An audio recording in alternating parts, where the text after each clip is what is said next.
আজকে আমি যখন ঘুম থেকে উঠেছি, আমার সঙ্গে সঙ্গে কিন্তু গুড্ডু ঘুম থেকে উঠে গেছে। তা ওকে নিয়ে একটু ঘোরাঘুরি করে অনেকক্ষণ নামানোর চেষ্টা করছিলাম। কিন্তু ও না একটুও নামছিল না। আর এদিকে তো আমার কাজ করতে না অনেকটাই বেলা হয়ে যাচ্ছিল। তো বন্ধুরা দেখো, ওকে কোলে নিয়ে আমি একটা ঝাঁটা দিয়ে ঝাড় দিতে শুরু করে দিয়েছিলাম। তারপর ঝাড় দিতে দিতে দেখলাম ওই ঝাঁটাটা দিয়ে আমি পারছি না গুড্ডুকে কোলে নিয়ে।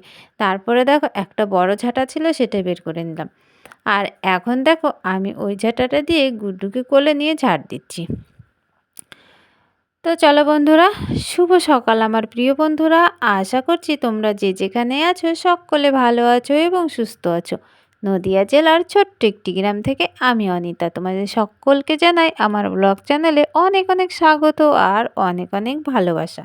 তো বন্ধুরা, ঘুম থেকে উঠেছিলাম তো ৫টার সময়, কিন্তু দেখো হচ্ছে একটু ঘোরাঘুরি করতে করতে কিন্তু ৫:৩০ বেজে গেছে।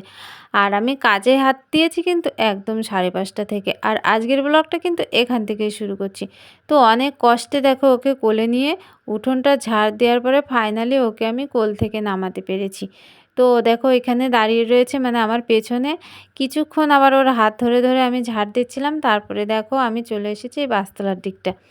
আর আমি যেদিকে যাব ও কিন্তু আমার পেছন পেছন সেখানেই যাবে। তো দেখো বাসতলার দিকটা ভালো করে ঝাড় দিলাম। আর ওই যে দূরে দেখছো, আমরা যতদূর হাঁটাচলা করি বেশ সুন্দর করে ঝাড় দিয়ে নিচ্ছি। খানিকটা আমি ঝাড় দিই, আর ওই যে দেখছো একটা বাড়ি, ওই বাড়ির কাকিমা হোক বৌদি হোক যাই হোক, ওরা অর্ধেকটা ঝাড় দেয়। তো আমরা এখান দিয়ে হাঁটাচলা করি, এই দুঘর মিলে আমরা একটু পরিষ্কার পরিচ্ছন্ন করে আর কি রাখি। তো দেখো আমার বাসতলার দিকটা কিন্তু ঝাড় দেওয়া হয়ে গেল। ওই দেখো গুড্ডুকে আবার কোলে করে নিয়ে আমার কিন্তু আসতে হচ্ছে। আর ও কিন্তু আমার কোলে চড়ার জন্যই ওখানে দাঁড়িয়েছিল। তো কাজ করতে করতে বারবার ওকে কোল থেকে নামাচ্ছিলাম আর বারবার আবার কোলে তুলে নিচ্ছিলাম। তো দেখো কোল থেকে নামিয়ে থালা বাসনগুলো এনে কলপারে রাখতে না রাখতে ও আবার চলে এসেছে। এখন দেখো আমার পাশে বসে পড়েছে আর বসে বসে ওই যে গল্প। তো হচ্ছে ও তো বলছিল, মানে আমার আরও কাছে বসবে, কি বলছে আমাকে কোলে নিয়ে তারপরে থালা বাসনগুলো মাজো, কিন্তু সেটা তো কখনো সম্ভব না। কোলে নিয়ে উঠোন ঝাড় দেওয়া যায় কিন্তু কোলে নিয়ে থালা বাসন মাজা যায় না। তো ছোট্ট গুড্ডু এখনও তো অত কিছু বোঝে না। তো যাই হোক, সবারই মার কোলে চড়তে ইচ্ছে করে বাচ্চাদের। তা ও তেমন বুঝিয়ে সুঝিয়ে আর কি ওকে ওখানে বসিয়ে রেখেছি। আর বসে বসে মানে অনেক ধরনের গল্প করছি, সেই জন্যও চুপচাপ বসে রয়েছে। তো বন্ধুরা ওদিকে দেখো, উঠোনটা ঝাড় দেওয়ার পরে আমি থালা বাসনগুলো নিয়ে কলে চলে এসেছিলাম। আর থালা বাসনগুলো আমি বেশ ভালো করে মেজে নিয়েছি। আর ওই যে গামলা জল ভরে রেখেছিলাম, এখন কিন্তু থালা বাসনগুলো ধুয়ে নিচ্ছি। তো ছোট্ট বাচ্চাদের নিয়ে হচ্ছে মায়ের একটু কাজ করতে অসুবিধা হয় কি, কিন্তু হচ্ছে বুঝিয়ে শুনিয়ে রাখলে অনেক বাচ্চাই হচ্ছে বোঝে, আবার অনেকেই বুঝতে চায় না। ও তো এখন একটু বড় হয়েছে, তাই হচ্ছে একটু বোঝালে পরে ভালো করে ও বুঝতে পারে। গুড্ডু একদম যখন ছোট্ট ছিল তখন কিন্তু এত দুরন্তপনা করতো না। এখন একটু একটু বড় হচ্ছে আর চারিদিকে ছোটাছুটি আর দুরন্তপনার মাত্রাটাও একটু বেড়ে যাচ্ছে। তো যাই হোক, কোনো অসুবিধা নেই। আর কি বলতো, বাচ্চারা তো ছোটাছুটি দুরন্তপনা একটু করবে। বাচ্চারা বাড়িতে দুরন্তপনা ছোটাছুটি না করলে না মনে হয় বাড়িতে কেউ যেন নেই। মানে যেই বাড়িতে বাচ্চা আছে মনে হয় সে বাড়ি যেন অনেক লোকজন আছে। তো যাই হোক, আমার গুড্ডু একলাই হচ্ছে সারা বাড়ি সবসময় মাতিয়ে রাখে। আর হচ্ছে আমাকে মাকে হচ্ছে সবসময় ও ব্যস্ত করে রাখে। মানে আমরা কাজের মধ্যেও হচ্ছে সবসময় ওকে একটু সময় দেওয়ার চেষ্টা করি আর কি। মানে ওর তো তেমন কোনো খেলার সাথী নেই, সেই জন্য মা ওর সাথে বসে বসে খেলা করে আর আমি এদিকের কাজগুলো করে নিই। তো যাই হোক দেখো, ওদিকে আমার উনুনের পাটটা পুরো ল্যাপা হয়ে গেছিলো। উনুনের পাটটা ল্যাপা পোছা কমপ্লিট করার পরে ঘরে চলে এসেছিলাম। আর মা তো ঘুমোচ্ছিল, আমি যখন উঠেছি তাই বিছানাটা তোলা হয়নি। তাই আমি বিছানাটা একটু মানে বালিশগুলো গুছিয়ে মশারিটা গুছিয়ে একটু ভালো করে এদিকে ওদিকে টেনে তারপরে হচ্ছে মানে বিছানা ঝাড়া ঝাড়ুটা দিয়ে একটু ঝাড় দিয়ে নিয়েছিলাম। তাই বিছানাটা গোছানোর পরে আবার দেখো জলের বালতি নিয়ে সোজা চলে এসেছিলাম ঘরে। আর ওই যে ঘর দুটো মুছে নিয়েছি, বারান্দাটাও আমি ভালো করে মুছে নিয়েছি। আর ওগুলো মোছামুছি করার পরে দেখো এখন চলে এসেছি নিচে।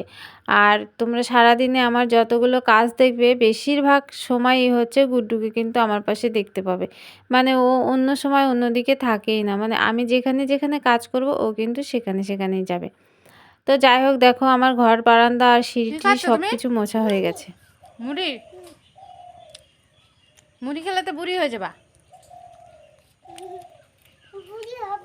বুড়ি হবে না? হুম। আচ্ছা ঠিক আছে, খাবার ঠান্ডা হোক তারপর খেয়ে নেবা। তো খাওয়া দাওয়া করার পরে চলে এসেছি সোজা রান্নাঘরে। আর রান্নাঘরে এসে দেখো সবজিগুলো সব কেটে নিয়েছি। ওখানে কেটেছি আলু, তোমার পটল, এদিকে কেটেছি হচ্ছে আম, মানে চাটনি করব বলে, আর আলু পটলের তরকারি করব। আর হচ্ছে ওই যে পাট শাক মা ধুতে গেছে, মানে পাট শাক না এখনকার সময় মানে ভীষণ ভালো লাগে। আর আজকে এনেছিলাম একদম কচি কচি পাট শাক। তো দেখো একদম কালো জিরে আর অনেক লঙ্কা দিয়ে হচ্ছে পাট শাকটা একদম ভাজা ভাজা করেছি।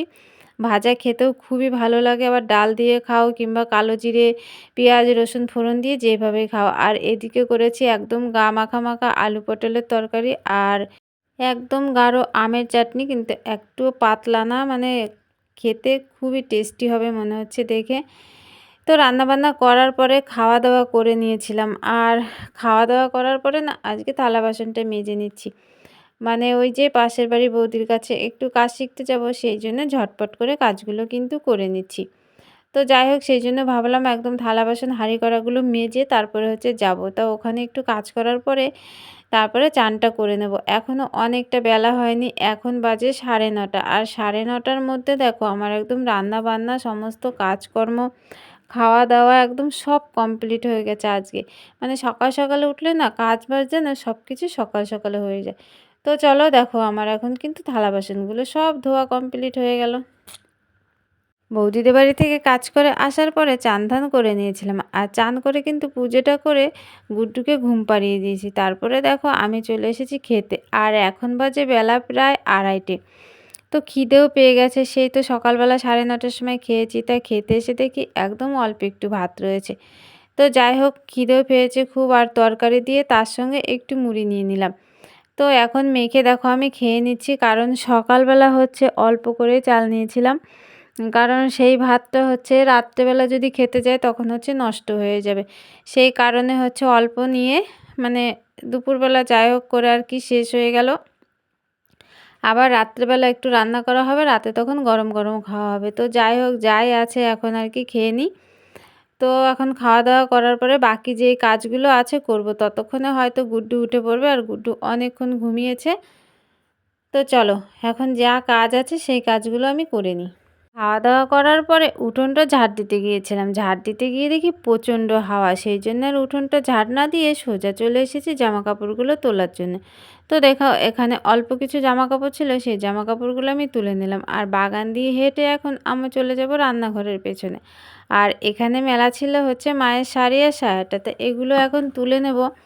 আর যখন হাওয়া কমবে তখন হচ্ছে উঠোনটা ঝাড় দিয়ে নেব। আর গুড্ডু তো ওদিকে ঘুম থেকে উঠে গেছে, ওকে হচ্ছে মা কোলে করে নিয়ে একটু ঘুরে বেড়াচ্ছে। তাই আমি এদিকে চলে এসেছি জামা কাপড়গুলো তোলার জন্য। আর বৃষ্টি মনে হয় আসবে আসবে এরকম ভাব আর কি, মানে চারিদিকে অন্ধকার হয়ে আসছে, আর মানে প্রচুর হাওয়া দিচ্ছে। তো যাই হোক দেখো, জামা কাপড়গুলো তোলার পরে মানে সন্ধে হয়ে গেছিলো, তা সন্ধে প্রদীপ দিয়ে আমি গুড্ডুকে বসেছি আজকে বারান্দায় পড়াতে। তো গুড্ডু দেখো চুপচাপ এখন বই পড়ে নিচ্ছে, আর ওই যে মা এখন এখানে পাশে বসে রয়েছে। তো এখন ওকে পড়ানোর পরে আমরা খাওয়া দাওয়াটা করে নেব। তো চলো বন্ধুরা, গুড্ডুকে এখন আমি পড়িয়ে নিই। আর ব্লগটা আজকের মতো আর বড় করছি না, তোমরা যে যেখান থেকে আমার এই ব্লগটি দেখছো সকলে ভালো থেকো এবং সুস্থ থেকো। তোমাদের সাথে দেখা হবে আবার পরবর্তী একটা ব্লগে। আর যারা নতুন বন্ধু হয়ে আমার এই ব্লগটি দেখছো তাদের পাশে থাকার জন্য অনুরোধ করছি।